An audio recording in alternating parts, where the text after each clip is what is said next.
ใจปีขี่แคบกินเมื่อเล่เฮือนน้องสาวนอนหลับกว่าอย่าว่าในมาถึงใจไหวหน้าปอกขึ้นนั้นเอาผ่านรถขึ้นเข้าเมื่อหันนางลุกมาปึ้งไฟปันบากหัวใจเจ็บหน้านางก้อนเป็นก้อนเหมือนกันขี่แคบกินในเต้หรือเป็นคนออกวันพอเหมือนในตั้งนำกินในหักเลน้องเดียวเมื่อใจปีขี่ตั้งแหล่งเมื่อเล่เดินน้องสาวเคยนอนหน้าว่าในมาถึงใจไหวหน้าพอขึ้นนั้นพบหันดีก็เข้าเมื่อหันนั่งลุกมายุ่งตอนปันเป็นไหนตาในโหเจอนักนั้น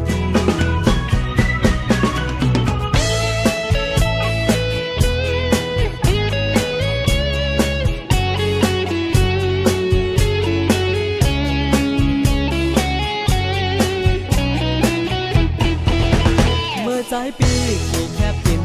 เมื่อเล่เฮือนน้องสาวนอนหลับกว่าอย่าว่าในมาถึงใจไหวหน้าพอขึ้นนั้นพอผ่านรถขึ้นเข้าเมื่อ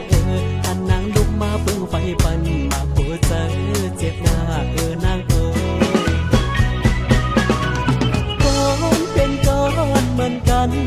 ขี่แคบกินในเต้หรือเป็นคนออกวันพอเหมือนในตั้งนำขี่แคบกินในเลน้องเดียวเมื่อใจปีขี่ตั้งแหล่งเมื่อเล่เดินน้องสาวเคยนอนหน้าว่าในมาถึงใจไหวหน้าพอขึ้นนั้นพบหันมีก็เข้าเมื่อ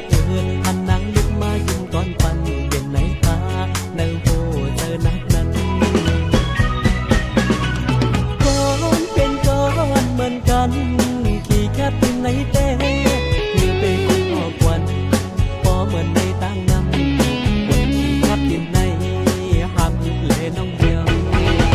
เมื่อใจปีขี่ตั้งแหล่งเมื่อเล่เดินน้องสาวเคยนอนหน้าว่าในมาถึงใจไหวหน้าพอขึ้นนั้นพบหันมีก็เข้าเมื่อหันนางลุกมายุ่งตอนปัน